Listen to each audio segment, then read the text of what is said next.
modular pedagogy with digital humanities elements. We are happy and grateful to the Chancellor's Office for giving us a seed grant to make this project possible. We got a second year of funding this year, so we are running another course right now, which is a research writing course, and then in the spring, we are going to hopefully be running a digital, urban, and public history class as well. And each one of the classes does something a little bit different, obviously, because they are in different disciplines. So I'll talk about that a little bit later, but I want to introduce you to my colleague, Patricia Akimi. She is a professor of English over in the English department here, and we partnered up on this particular project to run the comics and graphic novels course that she's been running for a number of years as an English literature course, and we added a digital humanities lab to it. So do you want to say anything, Patricia, before we get started? Well, this was a really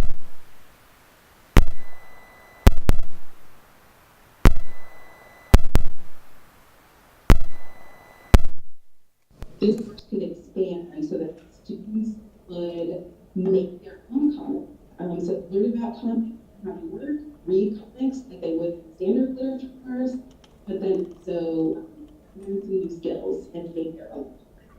Okay, was everybody able to hear that? Okay, good, because our audio is a little strange here, so if at any time anything that Patricia says is unclear to you, please raise your hand and we'll be happy to have her reiterate or repeat. So, would you mind bringing up the PowerPoint for us, Patricia? And then we can have your tiny head and the big PowerPoint presentation, which we will, how, are you okay with making that available, Patricia, later on for everyone? Okay, great. So we'll make that available to everyone. Also, I'm going to send out a thank you. I'll take everyone's name and email address at the end, and I'd like to also send you a survey about the workshop so that we can improve and help make things better and address issues that you've been wanting to know about with regard to this topic. So here we are. This is our title, and then the goals are on the next slide. We're going to talk about the background, what the experimental elements were, digital elements of the course, and before your chance to ask questions, I'm going to tell you about what you can do to get money. So with that in mind, we can move on first to the background. Patricia, I don't remember how we met.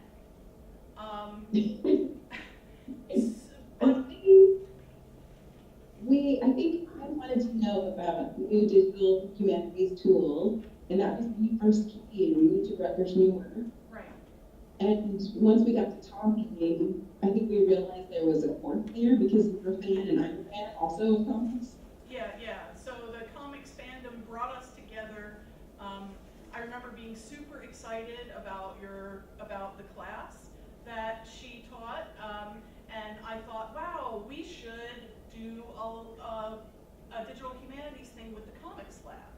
And we talked about it for a couple of years. I came in 2012, and finally, in 2015, we put a proposal into courses of study, and it got approved.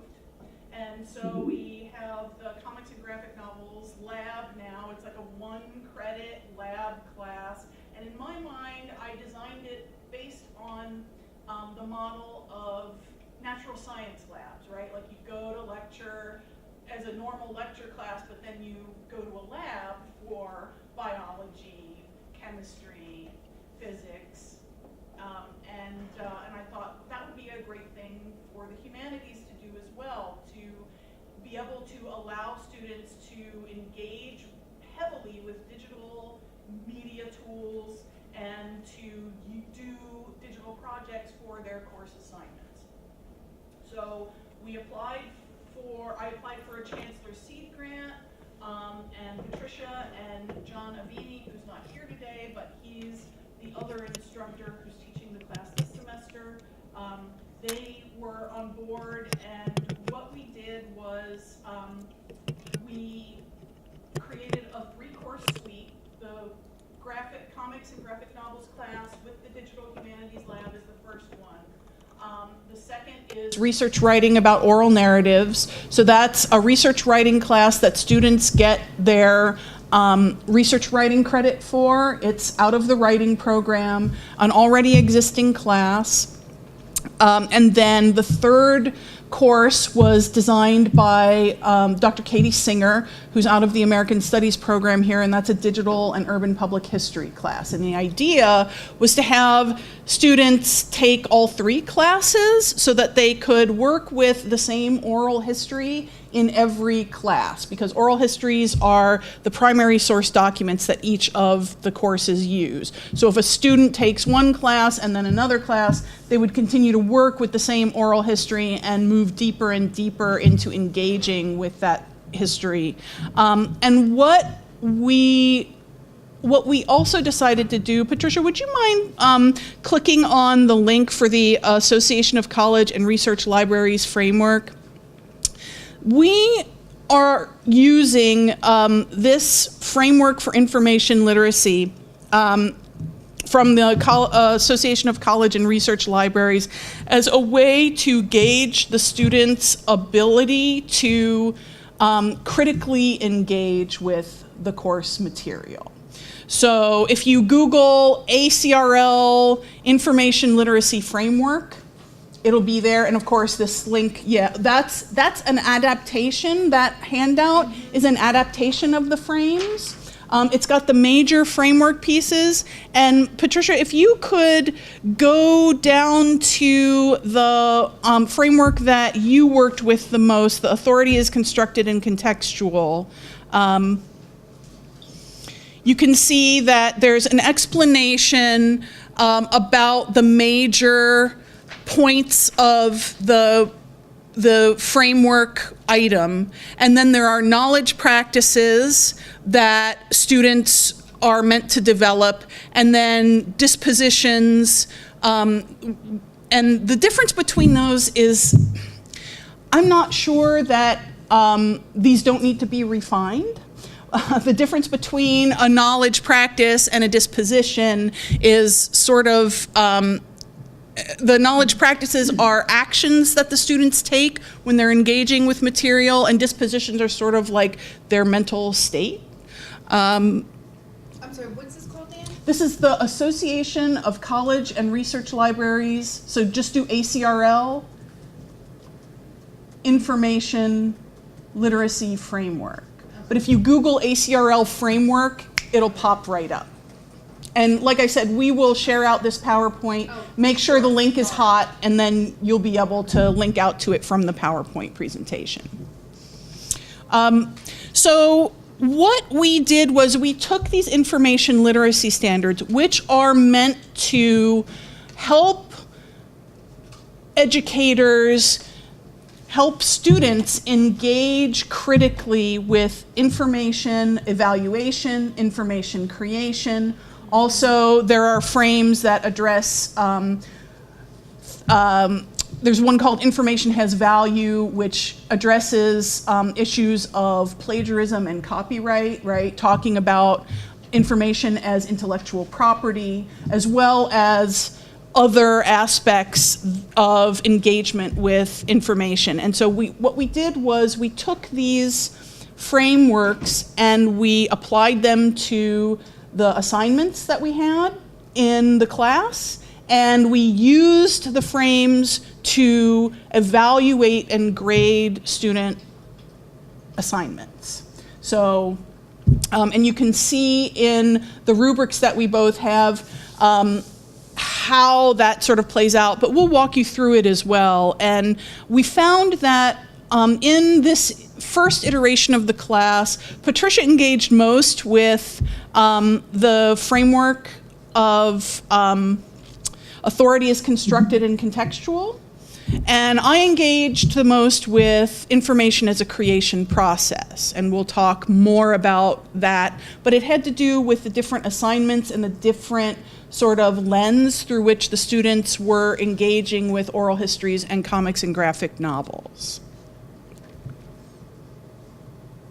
I think that's all for me. So that's the background, and I sort of moved through what we did. And so the two models that we're dealing with are the embedded course model, which is what's running right now, where an instructor makes room within daily coursework of a 3-credit course to do a digital project and have the students engage with digital tools. The model that Patricia and I used is the lab model, where there's a whole separate lab where they spent 3 hours a week with me and then 3 hours a week with her in lecture. And so it was a much kind of heavier way to deal with it, but they got to delve much deeper into the digital tools. And so now I'm actually done, Patricia, and you can take over. Okay. And I think at this point, we've also covered all the experiments we did with this class. So throwing the ACR into the mix, trying a humanities lab, a really unusual format, and then co-teaching this course, which allowed us to bring two very different kinds of expertise to pedagogy. So I'm going to walk through a unit that I used in the lecture portion, in which the idea was to build on the ACRL framework, authority is constructed and contextual. So she's working with the, I'm sorry, some of us are having a hard time hearing you. So what she's talking about is now she's going to talk about how her part of the class engaged with that authority is constructed in contextual framework. And so this is an assignment. Okay, and there's a handout that should have this image at the top. Yeah, so the handout that's got that image at the top is the beginning of that assignment, and I'll get pieces of these so I can hold it up for you. Okay, and you should also have the, you can use the libraries, ACR Rubric, which has a Creative Commons license, so anyone can use this, and you can adapt it as needed for whatever your needs might be for your teaching. So, Krista, since my audio isn't great, could you just read through the criteria from this slide for authority constructed in contextual? Yeah, sure. So this is on the rubric, and this is what Patricia applied to most of her assignments. So the students were expected to define different types of authority, understand that each discipline has acknowledged authorities such as well-known scholars and publications, recognize that authoritative content may be packaged formally or informally, and recognize that authority may include sources of all media types. I know that in my portion of the class, one of the things that I did was I talked about, and echoing what you had talked about the fact that comics are not taken seriously as a medium, and how are you going to make a comic out of someone's life story? So we started early introducing this idea of authority by talking about the debate within the field about what comics actually are. So this is a handout that I actually used in class. And first I walked students through the various phrases and words that are used to describe comics in different languages, to begin to help them to notice that for different cultures, different formal elements are more important.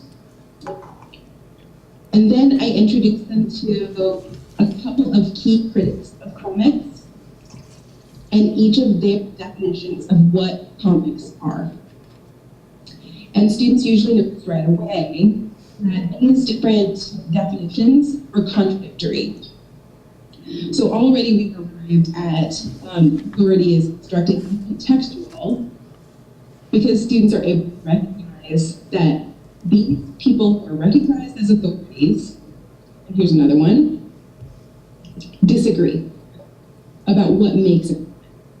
About what makes a comic. And this part of the lesson leads into asking students to judge for themselves what is or is not a comic based on these four contradictory definitions. And I'll just go back.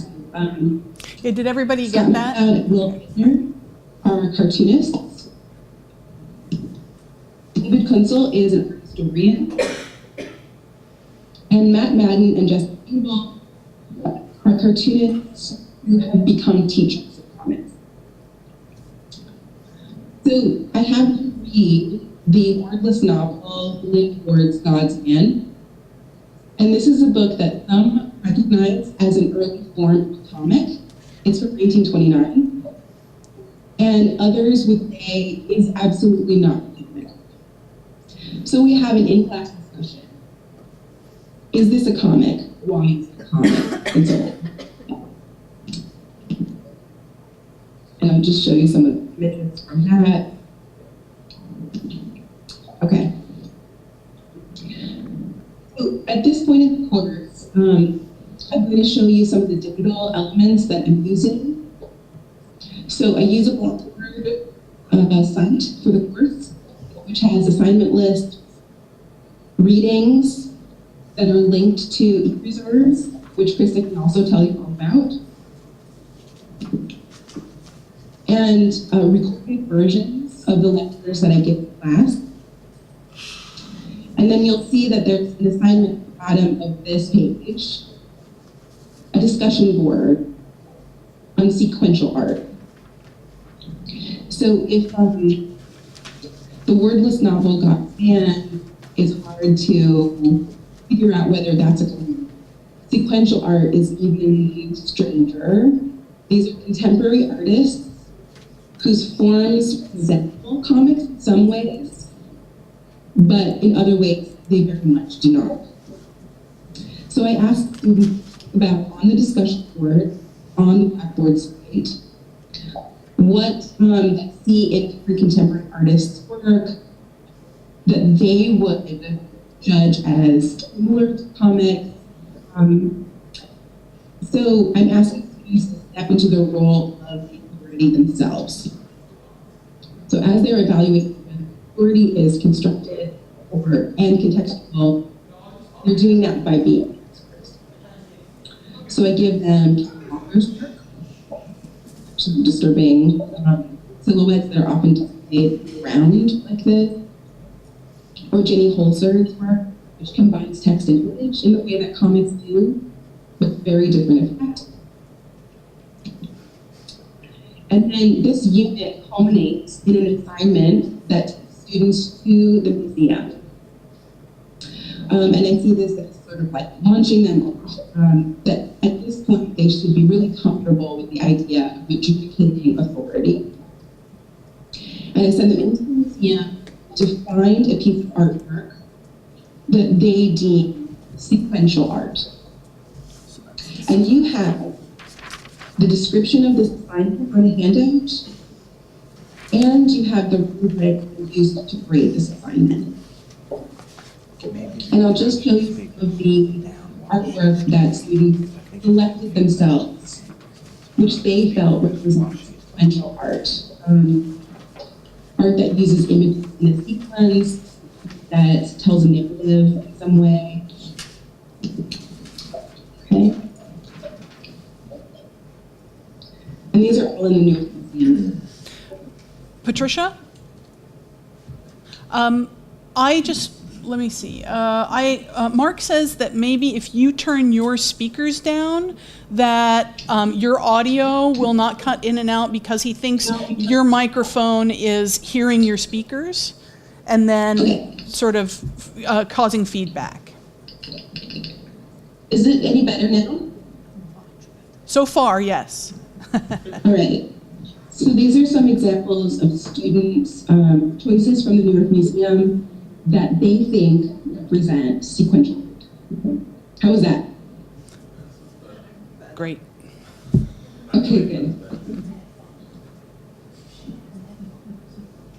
All right, and then my hope is by the end of the semester that my students are sophisticated enough with this particular framework, authority is constructed and contextual, that I can give them something as bizarre as abstract comics, which deliberately break the rules of comics, and we can still be comfortable having a discussion about what they see as similar to comics, where the artist is departing. Someone else made a suggestion. So I'll turn it over to Krista, who's going to walk you through another assignment from the lab part of the class. Yeah, another thing that might help with the audio, it's good so far, but another thing that might help with the audio is if you put headphones in. And that would sort of eliminate the feedback issue. But I am going to talk now about the framework and what I did in the lab. So this framework was developed by folks at UWC, and it's a simplified version of that ACRL framework that I showed you up on the screen. And Patricia used this as her template for her rubrics, which you can see if you look at the ACRL Sequential Art in the Museum rubric, you can see how she set that out and how she used that rubric as criteria to grade the students' papers. I'll let you find those. So this is what it looks like. It's the one with the grid on it, yeah. So this is the rubric that Patricia used in her courses based on this UWC framework, simplified framework. I, of course, had to be much more complicated than that because that's who I am. And I created a framework that I used one or two frames, and then I graded the students according to some of those knowledge dispositions, right? And I'll mention that first, but the assignment that I gave you an example of is the Photoshop assignment. So it says CGN DH Labs SP 18 at the top, and then it's the Photoshop assignment. So in this assignment, this was about a third to a halfway through the class when the students were assigned this, and they were supposed to take all of the elements that Patricia had discussed in class about how comics are made, panel-to-panel transitions, color, mood, all of these kind of formal elements, as well as taking a look at comics artists who they had read for the class as their readings, look at all of that together, and they were supposed to interpret a version of the Little Red Riding Hood story. Now, they read a bunch of different versions of the story written by different authors, like there was the original Grimm's, and then, isn't it Thoreau who had one in there? I think so. Yeah. David Thoreau wrote a version of the Little Red Riding Hood story that they read, and then there were some other versions, and they chose one that they wanted to, or they adapted the story on their own to create their own one-page Little Red Riding Hood comic. And I used these criteria, and you can see these are student works. Some of the students were already familiar with the digital tools we were using. We used the Adobe Creative Suite. We used Illustrator. That was their first assignment, where they just basically made like comic panels and word balloons. They didn't have any pictures inside. And then this was the second iteration, where they actually had to sort of map out and create a story. And this was a practice exercise for them to start thinking about how they wanted to interpret the oral history for their final project. That was their final project, that they would take an oral history from a real person and they would interpret part of that person's story in order to, and then make a one-page comic out of that person's story. So you can you can see the different ways that the students interpreted. Patricia, can you move to the next slide for me, please? You can see also that some students used the same elements. You can see the Little Red Riding Hood. I'm going to move up and point out the Little Red Riding Hood here is the same as the Little Red Riding Hood here because the students used the same piece of clip art, which was perfectly legitimate. Although I did make them, if they used clip art or images, as you can see a lot of students did that, I made them cite the sources for all of those images as part of that information has value frame, right? As well as getting them practiced and having them understand what intellectual property was. And we had conversations about copyright as well. I also, because the students are producing works of visual art, there's no way for me to know how they are thinking about what Patricia is talking about in lecture, right? I mean, they can have a great looking comic, but they may not be thinking about the elements that she discusses about color and design and all of the things she talked about at the beginning of the class.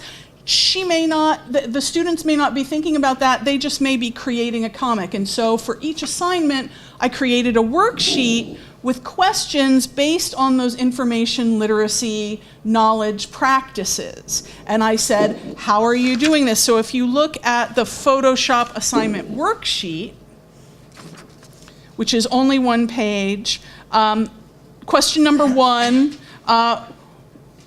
what are the limitations of the comics medium and your layout? Why can't you do that, what you'd like to be able to do for your interpretation of Little Red Riding Hood? How does your layout serve? How you are telling the story. And then question number 2, use your knowledge of page and panel composition and panel-to-panel transitions to discuss what types of visual literacy you're relying on the reader to make your transitions work between panels and over gutters. So this was something that came out of lecture. It won't make any sense to you because you haven't heard the lecture maybe, but it pulls the lecture elements directly in and asks the students to explicate for me how they're applying the lecture concepts. And we'll talk about how that went, actually, when we talk about differences. And then I took all the students' assignments and I graded them according to my rubric here. And I found this efficacious in one way because it really prevented me from doing grade inflation. Like, I think that's just a virtue of rubrics in general, but there were other issues. And so I think we're going to talk about those next, but I did want to share with you some of what the students wrote in these worksheets about their own work. One student said, the layout of my story would be action to action along with panel to panel transitions, which really help my story unfold sequentially. Through this layout, readers are able to follow with the character because there is constant movement taking place as well as a shift in events. I also really tried to make a word and image combination because I wanted to follow a sort of traditional storytelling aspect throughout my comic. I also added speech bubbles to create each character's personal voice along with adjutrons to convey surprise or emotion. Another student said, in my comic, I attempted to show my interpretation of Little Red Riding Hood. The purpose of my comic was to get as close to the Grimm's Brothers version of the story as I could. My choice for transitions and panel size and other elements added to the overall understanding of the story. I thought that the narrative was easy to follow and the images matched the speed of the story well. The layout I chose for this assignment was 4 tiers. She goes into some formal analysis, and she says, this gave the structure of having a sort of title for the work in the first 1-tier panel. I chose this layout because I thought it was easy for the eye to move across the page. There was no confusion in the order about the order in which you were meant to read the comic, and I also decided to mix up the size of the panels, which gave the comic a more interesting look. So they're talking about those elements. Is there something we don't know what that is? Yeah, she needs to move her line. Yeah. Okay. Yeah, so, all right, we're good. So Patricia, can you mute your mic really quickly? Should be. Yeah, muted. it's, okay. Not your sound, but the microphone, yeah. Yes. Okay. I want you to be able to hear, yeah, okay. So you can still hear me? Okay, great. Yeah, so just a couple more panels with those.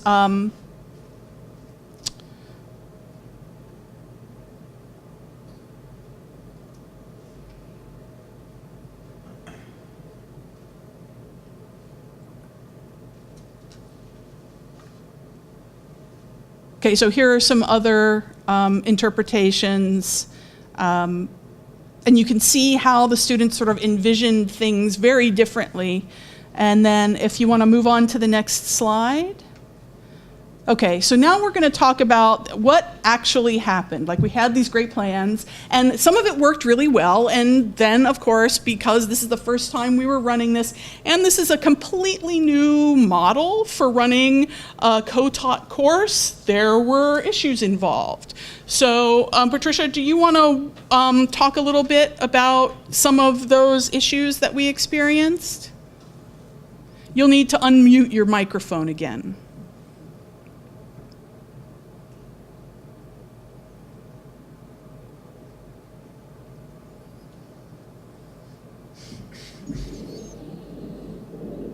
Okay, how's that? It's good, thank you. Hear me okay? All right, good. Yeah.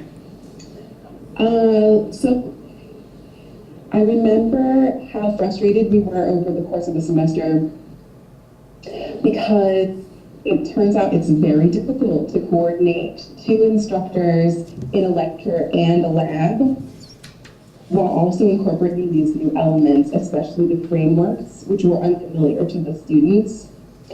And I remember getting feedback from the students, continually asking for more overlap, more connections between the two.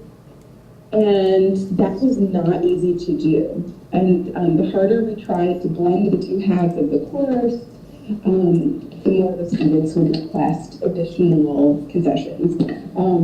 So that was tough, because I felt we had worked really hard to make the two halves of the class match up. Syllabi, in tandem, just everything perfect. But I think it's so unfamiliar to students. The idea of a lab in a humanities class was just so unfamiliar that we needed somehow to help them even more and continually reinforce the idea of why we had these two kind of separate realms with different learning modes. Yeah, it seemed clearly, it was not obvious to the students, but it seemed obvious to me what the connections should be. But in thinking back to my own experiences with science labs, I didn't understand what the connection between what was going on in the science lab was to what I was doing, what I was hearing in lecture, right? So if I went back to my freshman year and the science classes I was taking, I can see that being more explicit would have been a lot more helpful.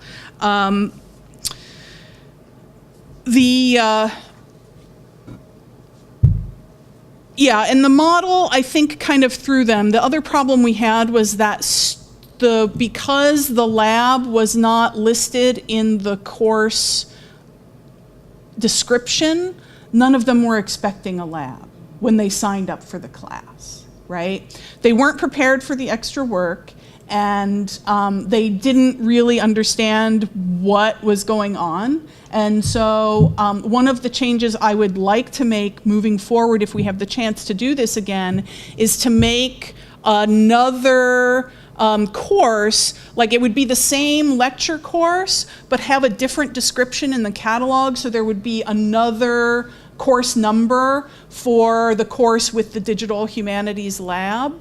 And that way it would be posted and students would know what to expect. I think that really is kind of important moving forward for us to do that.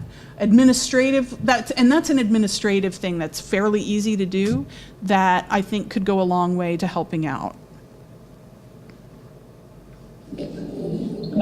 I also wanted to mention the ACRL frameworks, which for anyone here who's unfamiliar with them, I was unfamiliar with them. And as I learned about them, I saw them as an incredibly valuable teaching tool, similar to the Bloom's taxonomy of learning objectives. It's a way of articulating and making transparent some of the goals that most of us would consider implicit in all the courses we teach. But it takes a lot of work to make those implicit teaching goals explicit, so that students come away not just with the content of the course, like read a bunch of comics, talk about comics, but also come away with an understanding of critical thinking, essentially, with a real vocabulary for understanding how it works and how to know when you're doing it well. It's so valuable, but it's incredibly difficult to write rubrics, and new lesson plans, new lectures that incorporate those elements. Yeah, what we learned in doing this is that the ACRL frames can be good for grading the student assignments at those top levels of critical thinking. So yeah, if you go back to that slide with the Bloom's taxonomy for assessment, you can see, so really the ACRL framework elements work at the analyze, evaluate, and create levels, right? They're about critical thinking. They're not about the ones below. Well, to a certain extent, they're about applying, but the remembering and understanding portions of this taxonomy are not applicable to the ACRL stuff. That's more basic information. So I think that's the goal of any college class, right? You're trying to get the students to think critically about the material you're presenting.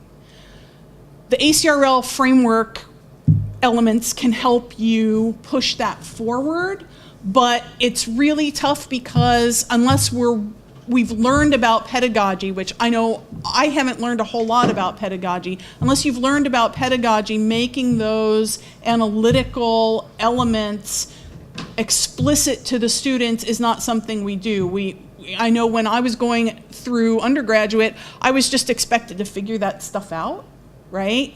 And I don't think it hurts to tell the students, I want you to be doing this. I want you to be thinking critically about this. And this is how we're going to go through doing it. So I would change the way I taught this class and focus much more on the preparation, the build-up that's implied in the worksheet. Like I would concentrate a lot more on the worksheet than I would on the time they spent actually making the comics in the lab, because they can do that outside and it's not necessarily something that they always needed my help with, because YouTube is there to help them.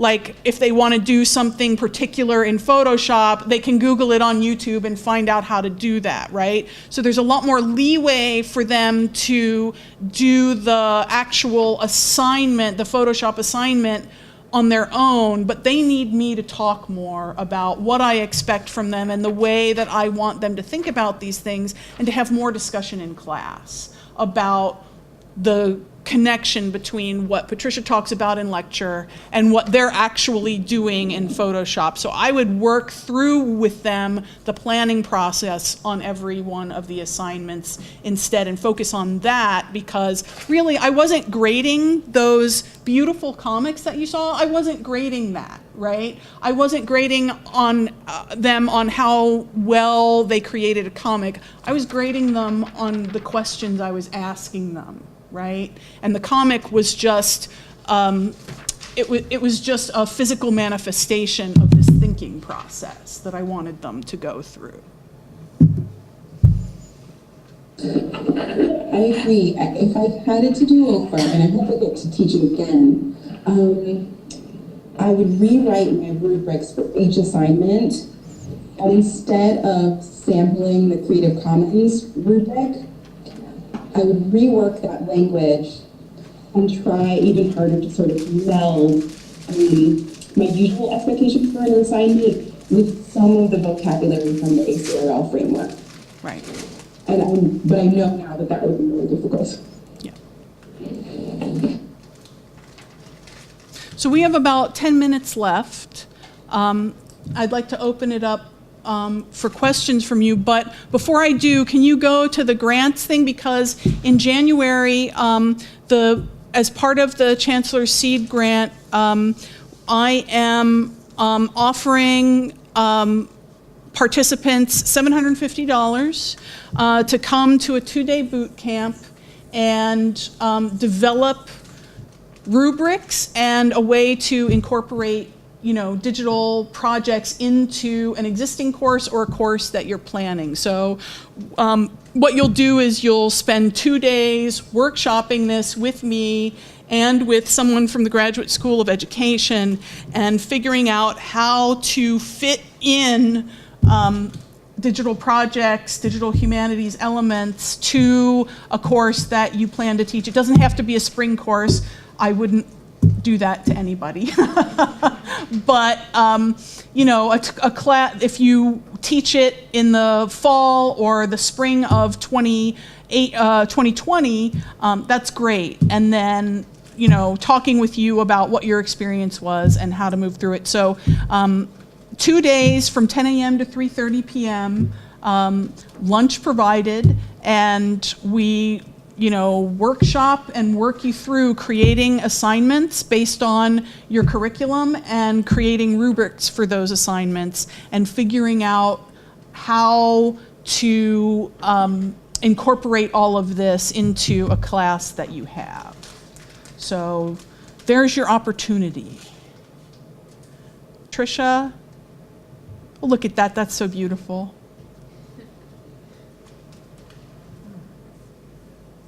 Yeah, Alex. So you guys use the Adobe Suite. Mm-hmm. I think when you and I met at the beginning of the year, we talked about websites. Yes. And that Amazon history, and so that's something, Right. Online exhibition design is something that I've done in the past. Right. I'd love to do here.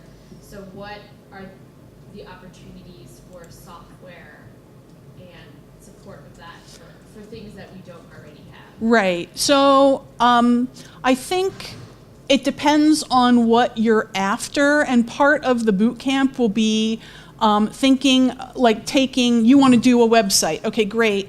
What are your needs? What is it that you want to do? How do you want that website to function intellectually within the confines of your class, right? And so then we do a tool, sort of analyze what tools will work for that purpose. Because there are different types of software we could use with varying levels of difficulty and learning curves. And so we think about that as well as thinking about what will serve the purpose that you're after for having the students create a site like that. Okay. And if there's something that needs to be purchased institutionally, is that something that WordPress, Actually, the libraries offers a WordPress instantiation. So we offer WordPress and we offer Omeka. Oh. Yes. So those are two things that we do have. But that is something we'd want to discuss because there are things I would like to have. And,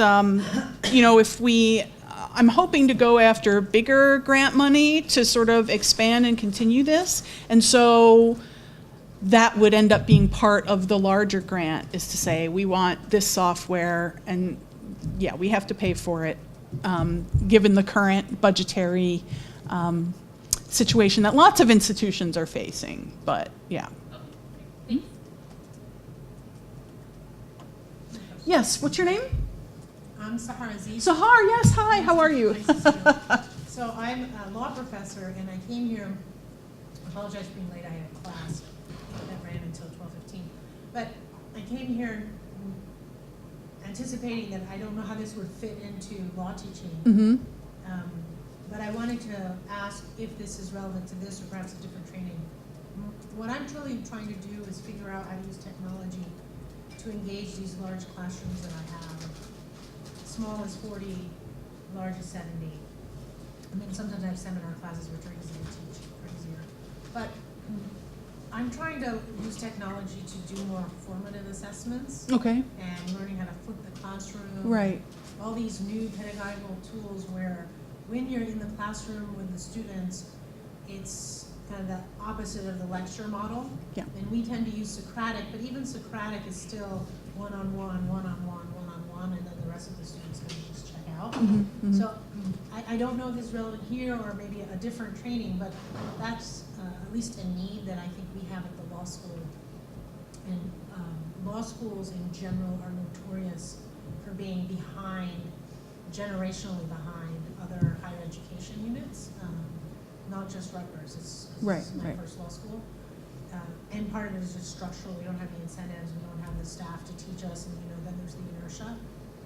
So I just wanted to express that interest, and I know that I have colleagues who are interested, but it's the same problem, which is getting it started.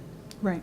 And there's also a push for, well, not a push, I'd say, but the American Bar Association now permits us to teach, I believe, up to 50% of, no, 1/3 of the class can be online, and it's not considered an online class, because there's a limit to how many online classes students can take to even for the Right. population to stay, so that it's very behind the times in that regard. But I think that if it's 50% is can be a hybrid. Anyway, there's some numbers, but that's something else I would be interested in doing, is doing a hybrid class, where part of it is online, part of it is in the classroom. But that's kind of a secondary issue. Then how do we engage these students, these large classes, Right. through technology? Did you hear any of that, Patricia? No. So she teaches at the law school and is interested in using technology to engage these large classes that she teaches. A small class for her is 40 students, and then up to 70. And she's interested in like flipped classroom, and apparently about 50%. 30, she's unsure about the percentage, but a percentage of the class can be offered online without it being considered an online class. And you are doing that. I mean, this is the kind of the model that Patricia has for the comics and graphic novels course. And how do you find that engagement, Patricia?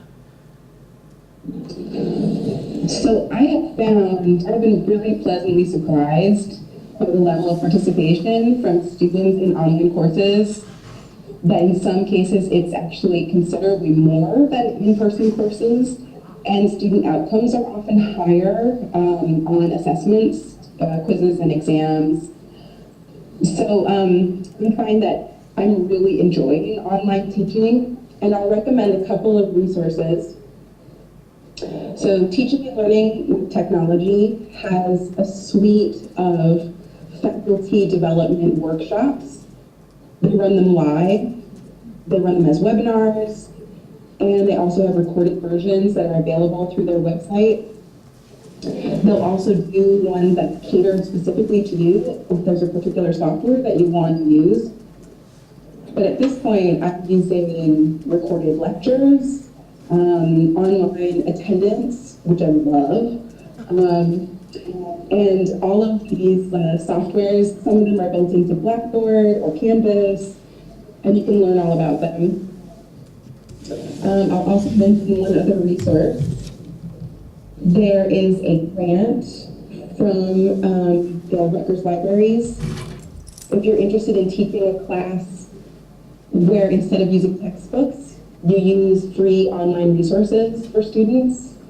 So if you haven't seen the emails about that, it's due next week. So that's another great opportunity that's coming up. Teaching and learning? Yeah, so the Open Affordable Textbook Initiative is something that the libraries sponsor. The lab was supposed to be like a flipped classroom model. I put videos up for tutorials for the Adobe software, and I think the students just never even looked at them, right? So that's something that I'm struggling, like I wanted to do that kind of flipped classroom thing, like come to class prepared, you looked at the tutorials, now come in and do the work, right? But that ended up not being the case, and so I would like to figure out, I'd like to look at some of the literature and see how other instructors have addressed that kind of issue, right? I mean, it's the same thing as the students not doing the reading, right? Right. And I don't know how often that happens in the law school. I would expect and hope that it's a lot less undergraduate students, but, you know. Don't forget on the professor. Right, yeah. How they let them get away with it. Right. She said there was a teaching and learning website. What was it? Yeah, what was that resource, Patricia? The Teaching and Learning with Technology? Is that through Rutgers? She said there were workshops and classes. Yeah, we can't hear you, so, okay. I couldn't hear that, Krista. Oh, okay. Can you hear me now? Can you turn me around? There, how about now? Better. Is that better? No, oh, hang on. Yeah. All right. She stated a resource where they had workshops and What was classes. that last question? The resource with workshops and things, is that through Rutgers? Yes. Okay. The agency is called Teaching and Learning with Technology. Teaching and Learning with Technology. I It's coming like next week, right? I think in New Brunswick. The Open Affordable Textbook That's next. is next week, yeah. The deadline to submit proposals for that is next week, yes. And I'll be happy. I have Alex's information, but I want to get everyone's name and I can find your email addresses. It shouldn't be difficult. You all registered through Eventbrite. I just need to know who was here and who wasn't. And then we can share out a bunch of these links. We'll share out the PowerPoint with you. Do you have other questions that you want to ask about this? I hope you found it valuable. I'm going to send out a link to a survey too and have you fill that out. And if you want, I'm happy to share electronic versions of these documents with you if you want that. We did do paper today. Take some food with you. There's tons of food. So hungry graduate students who are here, please take food with you when you leave. And thanks so much for coming. We really appreciate it. And if you have any questions, don't hesitate to reach out. I'll make sure that both of our email addresses are in any emails that we send to you.